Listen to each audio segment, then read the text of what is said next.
Hello friends, నేను శరణ్యాని. ఇవాళ మూగ మనసులు 14వ భాగం చదువుకుందాము. రచించిన వారు మీనా ముక్తేశ్వర్ గారు.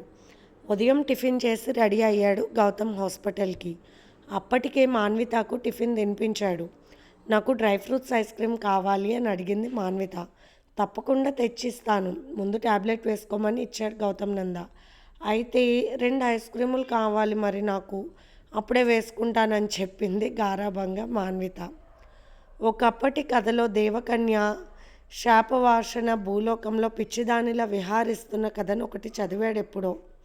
ఆ దేవకన్యను ఒక సాధారణమైన మానవుడు ఎంతో శ్రమ కోర్చి ఆమె చేతులకు ఉన్న బంగారు సంకెళ్లను ఊడతీయడానికి ప్రయత్నం చేస్తూ ఆమెను సరైన దారిలోకి పెట్టడానికి ఎంతో ప్రయత్నిస్తాడు. ఆ తర్వాత ఏం చదివాడో గుర్తు రావడం లేదు. నా కథ కూడా అచ్చం అలాగే ఉంది అనుకున్నాడు. తప్పకుండా తెచ్చిస్తాను మాన్విత అంటూ మాన్విత నుదిటి మీద ముద్దు పెట్టాడు గౌతమ్ నంద. మాన్విత కూడా గౌతమ్ నుదిటి మీద ముద్దు పెట్టింది. ఆ దృశ్యాన్ని శాలిని పిల్లలు చూశారు. సూర్య అత్త కిస్ పెట్టింది మావయ్యకు అంటూ నవ్వాడు. ఇంతలో మధు ఫోన్ చేశాడు. సార్, మీరు చెప్పినట్లు మీరు చెప్పిన చోటుకి వచ్చేసామని. ఓకే, నేను వెంటనే వస్తున్నానంటూ సరాసరి తన ఇంటికి వెళ్ళాడు. ఎప్పుడో ఇంట్రెస్ట్గా చేయించుకున్న వెండి బెల్ట్ ఒకటి పెట్టుకున్నాడు. లోడ్ చేసిన గన్ జేబులో పెట్టుకున్నాడు. అద్దంలో చూసుకుంటున్నాడు గౌతమ్ నంద. ప్రస్తుతానికి వీడు డాక్టర్ కాదు, ఎదుటివాడి గుండెల్లో రహస్యాన్ని చీల్చి చెండాడేవాడు. మాన్విత కోసం ఎంత దూరమైన వెళ్ళటానికి సిద్ధపడినవాడు. కళ్ళకు పెట్టిన గ్లాసెస్ అతని మనసులోని ఆవేదనను తెలియకుండా చేస్తున్నాయి.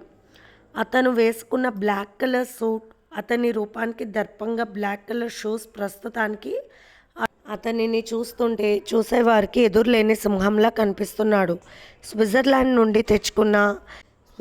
నుంచి తెచ్చుకున్న హెల్త్ క్లైమేట్ టైం మొత్తం తెలియజేసే వాచ్ని చేతికి ధరించాడు. టక్క టక్క శబ్దం చేస్తూ గంభీరంగా మెట్లు దిగుతున్న గౌతమ్ నందాన్ని చూసి అప్పుడే అక్కడికి వచ్చిన జాను ఆశ్చర్యంగా చూసింది. సార్, ఒక కేసు గురించి అంటున్న జాను మాతో పూర్తి కాకుండానే పెద్ద సార్కి చెప్పండి అంటూ తన ఆర్దుగా వాడే black colour London model car తీశాడు. చిత్రంగా చూసింది జాను. ఎప్పుడూ ఇలా రెడీ అవ్వలేదు. పైగా అతని మొహంలో ఏదో గాంభీర్యము, అతని స్పీడు చూస్తుంటే ఎందుకో కాస్త భయంగా అనిపించింది జానుకి. కార్ రివర్స్గా ఫాస్ట్గా తిప్పాడు గౌతమ్ నంద. సార్ ప్లీజ్ అనబోయింది జాను.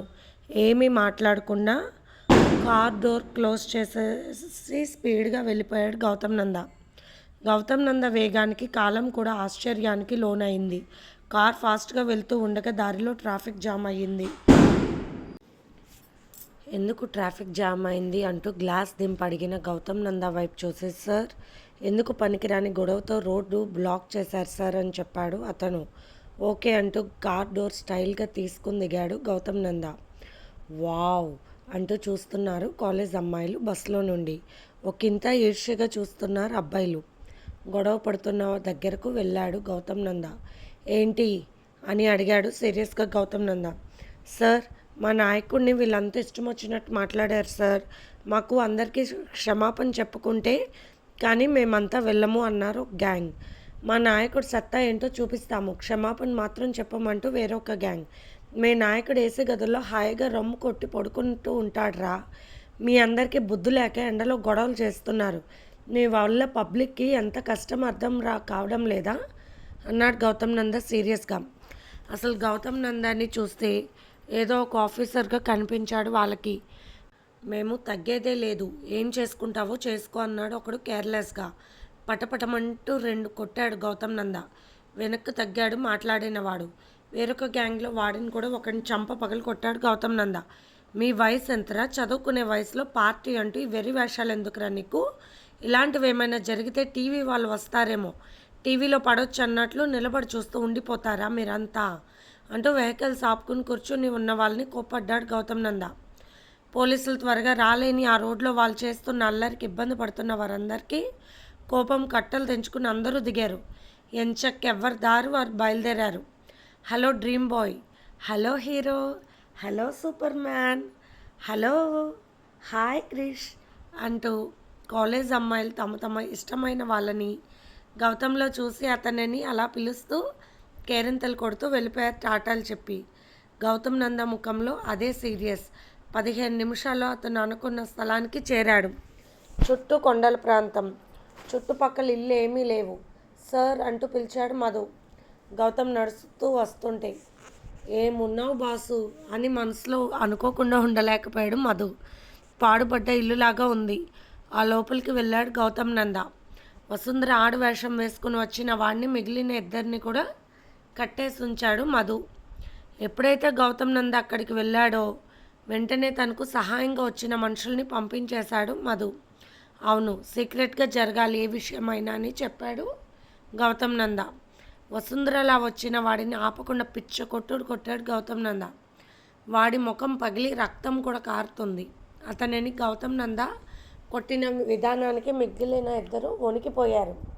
మర్యాదగా చెప్పండి, డాక్టర్ మహేష్ వర్మ గారి ఇంటికి మీరెందుకు వచ్చారు? ఎవరు పంపారు? వారి అమ్మాయిని మీరెందుకు కిడ్నాప్ చేయాలనుకున్నారు? నాకు సమాధానాలు కావాలి. ఎక్కువ సమయం మాత్రం ఇవ్వను అంటూ తన చేతికున్న రిస్ట్ వాచ్ చూసుకుంటూ బీపీ రేస్ అయిపోతుంది, ఇంకా ఎక్కువైతే తల మధ్యకి పగిలిపోతుంది నీకు అన్నాడు గౌతమ్ నంద కోపంగా. మిగిలిన ఇద్దరిని మధు ఇష్టం వచ్చినట్టు కొట్టాడు లాఠీతో. సరే మధు, నాకంత టైం లేదు. బీపీ పెరిగి ఎక్కువసేపు ఉంటే నేనేం చేస్తానో నాకే తెలియదు అంటూ గట్టిగా వాడి ముక్కు మీద ఒకే ఒక్క గుద్దు గుద్దాడు గౌతమ్ నంద. వెంటనే బడబడా రక్తం కారసాగింది. వద్దు, నన్ను కొట్టొద్దు, దయచేసి నన్ను కొట్టొద్దు అంటూ ఏడుస్తున్నాడు వసంత్. అరే, నీ పేరు వసంత్ అని తెలుసు. నువ్వు వసుంధర అవతారంలో వచ్చావని తెలుసు. నాకు ఇంకా చాలా విషయాలు తెలుసు. నువ్వెప్పుడు నోరు విప్పకపోతే నువ్వు మార్చరీ రూమ్లోకి వెళ్తావని కూడా తెలుసు అన్నాడు గౌతమ్. ఎందుకు అన్ని దెబ్బలు చెప్పేస్తే పోలా అన్నాడు మిగిలిన ఇద్దరిలో ఒకడు. గుడ్, నువ్వు మంచివాడివిరా. నువ్వు నెలలో సెట్ అయ్యే దెబ్బలతో వెళ్తావు ఇంటికి, అది మాత్రం పక్కా అన్నాడు గౌతమ్ నంద. ఇంత స్టైల్గా ఉండి అంత మొరటు దెబ్బలు ఎలా కొడుతున్నాడు వీడు అనుకున్నాడు వసంత్ మనసులో. ఏంటి, ఎలా కొడుతున్నాడు వీడు అనుకుంటున్నావా అన్నాడు గౌతమ్ నంద ఆశ్చర్యంగా అలాగే చూస్తున్న వాడిని.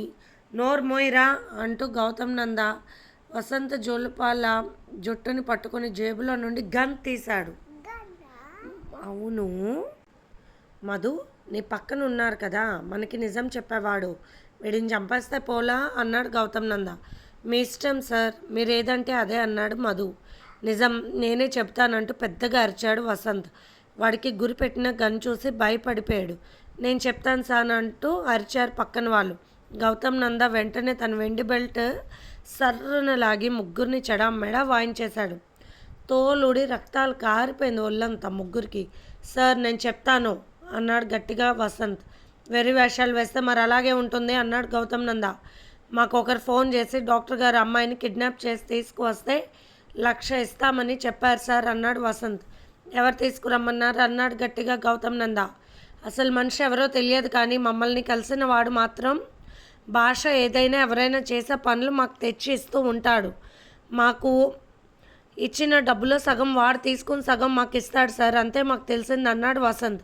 సార్ అతను కూడా ఉన్నాడు అంటూ రెక్కలు విరిచి కట్టిన భాషను అక్కడికి లాక్కు వచ్చాడు మధు. గాయపడి రక్తాలు కారుతున్న ముగ్గురిని చూసిన భాష వణికిపోయాడు. సార్ ప్లీజ్ సార్, పిల్లం బిడ్డలు కలిగిన వాడిని, దేవుణ్ణి నమ్ముకున్న వాడిని వదిలేయండి సార్ అన్నాడు వేడుకోలుగా. నీకు పిల్లం బిడ్డలు క్షేమంగా ఉండాలి, మరి పక్కన వాళ్ళు అన్నాడు గౌతమ్ నంద కోపంగా. కోపం తారస్థాయికి పెరిగిపోయింది గౌతమ్ నందాకి. చూడడానికి బికారంగా ఉన్న భాష దెబ్బలు తట్టుకోలేక చెప్పేస్తాను సార్ అన్నాడు. ఢిల్లీలో సార్ ఉంటారు, డాక్టర్ దినేష్ భూపతి. ఆయన డాక్టర్ గారు అమ్మాయిని కిడ్నాప్ చేసి దారిలో ఉన్న అడవి ప్రాంతంలో వదిలేయమని చెప్పారు. చంపొద్దంటూ నవ్వారు. ఆ మాటలు వింటున్న గౌతమ్ నందాకు పిడుగులు బిగుసుకున్నాయి. అనుకున్నాను, వాడి చూపుల్లోనే తేడా ఉందని ముందే అనుకుంటున్నా. గౌతమ్ ముఖాన్ని చూసి భయపడిపోయారు అందరూ. తెలియని బాధతో గౌతమ్ నంద కళ్ళు రక్తం చిమ్మినట్లు ఎరుపు తిరిగిపోయాయి. అతడి దవడ కండరాలు బిగుసుకుపోయాయి. అంతకు మించు ఇంకే వివరాలు తెలియవా అన్నాడు గౌతమ్ కోపంగా. ఇలాంటి వివరాలు మాకు చెప్పరు భయ్యా ఎవరు అన్నాడు భాష. కానీ అతని కళ్ళల్లో ఏదో కక్ష మాత్రం కనిపిస్తుంది. అతని కొడుకు గురించి ఏదో రకరకాలుగా చెప్పుకుంటారు భయ్యా. భూపతి తన కొడుకుని తన ఇంట్లో నుండే తరిమి వేశాడని చెప్పుకుంటారు. అది కూడా పూర్తిగా వివరంగా తెలియదు నాకని చెప్పాడు భాష. మీరు ఎంచుకున్న మార్గం ఏమిటి? ఏమి తెలియని అమాయకుల కుటుంబాలలో భయంకరమైన అగాధాలు సృష్టించడానికి ఎందుకు మీరు ఇలా జీవించేది అంటూ గన్ తీశాడు గౌతమ్ నంద. అతనికున్న కోపానికి వాళ్ళను గన్నుతో కాల్చేసేవాడేమో తెలియదు. కానీ మధు వచ్చి వారు చెప్పింది నిజమో కాదో తెలుసుకుందాం. తొందరపడకండి బ్రదర్ అన్నాడు మధు. అప్పటికి ఒక రకంగా సర్దుకున్నాడు గౌతమ్ నంద. మాన్విత బాధను ఒక్కసారి కళ్ళ ముందుకు తెచ్చుకున్నాడు. మిస్టర్ దినేష్ భూపతి, నీ సంగతి ఇక్కడ నుండి స్టార్ట్ అయింది. నీకు కౌంట్ డౌన్ అని మనసులో అనుకున్న గౌతమ్ నంద అంబులెన్స్కి ఫోన్ చేశాడు. మీరు వైద్యం చేయించుకుని ఇంటికి బుద్ధిగా వెళ్తారో లేక ఏదైనా పిచ్చి వేషాలు వేసి అదే హాస్పిటల్లో పాయిజన్ ఇంజెక్షన్స్తో చేస్తారో మీరే నిర్ణయించుకోండి అంటూ వారికి వార్నింగ్ ఇచ్చాడు గౌతమ్ నంద. సార్, డబ్బు ఇచ్చిన వారికి పని చేస్తాం అంతేకాని నిజం చెప్పిన తర్వాత మళ్ళీ మేము ఆ కేసు జోలికి మేము వెళ్ళమన్నాడు భాష. గౌతమ్ అక్కడి నుండి వెళ్ళిపోయాడు చాలా స్పీడ్గా. మధుకి చేయవలసిన పనిని అప్పగించి మెసేజ్ చేశాడు. ఓకే బ్రదర్ అంటూ మెసేజ్ చేశాడు మధు. ఇంతలో అంబులెన్స్ వచ్చి వారి ముగ్గురిని తీసుకుని వెళ్ళింది. ఒక అరగంటలోనే తన రూమ్కి వెళ్ళి తన డ్రెస్ మార్చుకుని వైట్ కోట్ వేసుకుని హాస్పిటల్కి వెళ్ళిపోయాడు గౌతమ్ నంద. ఆశ్చర్యంగా అలాగే చూసింది జాను. మీతో ఒక విషయం మాట్లాడవచ్చా అన్నది జాను గౌతమ్ దగ్గరకు వచ్చి. నేను ఇప్పుడు ఏం చెప్పలేను జాను, నా పని పూర్తయ్యాక తప్పక నిజం చెప్తాను నీకు. నీ మనసులో ప్రశ్నలు తెలుసుకోలేని వాడిని కాదు అంటూ స్పీడ్గా నడుచుకుంటూ తన క్యాబిన్లోకి వెళ్ళిపోయారు డాక్టర్ గౌతమ్ నంద. హాస్పిటల్లో వర్క్ చేసుకుని dry fruits ice cream cups తీసుకుని ఇంటికి వెళ్ళాడు గౌతమ్ నంద. మాన్విత దగ్గరకు వెళ్ళాడు. గౌతమ్ నంద చేతిలో ఐస్ క్రీమ్ చూసిన మాన్విత హుషారుగా వచ్చేసింది. ఒక స్పూన్ తినిపిస్తూ మాన్వితకు ఆమె కళ్ళల్లో ఆనందాన్ని చూస్తున్నాడు గౌతమ్ నంద. వాళ్ళ చిన్నప్పటి ఆల్బమ్ తీసి అందరిని గుర్తించేలాగా మళ్ళీ చెప్పిస్తున్నాడు గౌతమ్ నంద. కరెక్ట్గా చెప్పిన ప్రతిసారి ఐస్ క్రీమ్ ఒక స్పూన్ పెడుతున్నాడు. అప్పుడు శ్రద్ధగా వింటూ చెప్తూ ఉన్నది మాన్విత. అన్నయ్య, నేను, డాడీ అంటూ చెప్పిన మాన్వితకు 3 చెంచాలు పెట్టాడు గౌతమ్ నంద. తెగ మురిసిపోయి గౌతమ్ నంద ముదుటిపై ముద్దు పెట్టింది. ఆమె తింటున్న ఐస్ క్రీమ్ గౌతమ్ నంద నుదురికి అంటింది విభూది రేఖల్లా. మాన్విత గౌతమ్ నంద దగ్గరకల్లా వచ్చింది. ఏంటి మాన్విత అన్నాడు గౌతమ్ నంద. నేను నీకు ముద్దు పెడితే నువ్వు కూడా నాకు ముద్దు పెట్టలేదు అన్నది బొంగమూత పెట్టుకొని. అందంగా నవ్వేసి ఆమె మీద నుదుటి మీద ముద్దు పెట్టాడు గౌతమ్ నంద. గౌతమ్ నంద ప్రేమతో మాన్విత వైపు చూస్తూ ఉన్నాడు. నా హృదయంలో స్థిర నివాసం ఉండడానికి శాపం తప్పించుకొని ఎప్పుడు వస్తావు మాన్విత అంటూ ఆమె కనులపై ముద్దు పెట్టాడు గౌతమ్ నంద. కళ్ళ మీద ముద్దు పెడుతుంటే చాలా బాగుంది నాకు, కానీ నువ్వు నా ఐస్ క్రీమ్ తీసుకుని తిందామని అనుకున్నావు కదూ అన్నది నవ్వుతూ మాన్విత. లేదు అన్నాడు నవ్వుతూ గౌతమ్ నంద.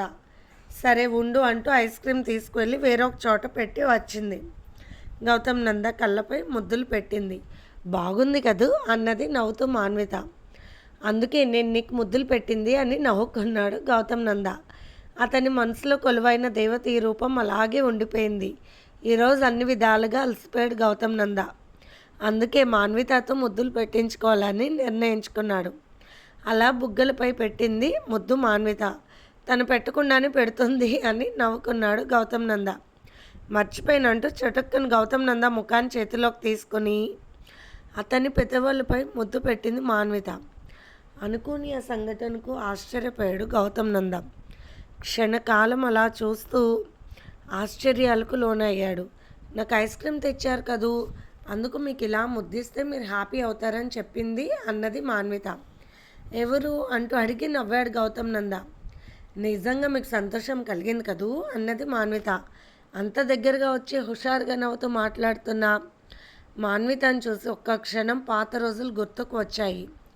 మాన్వితను మామూలుగా మారిపోయినట్టు అనిపించింది నాకు కాసేపు అని మురిసిపోయాడు గౌతమ్ నంద.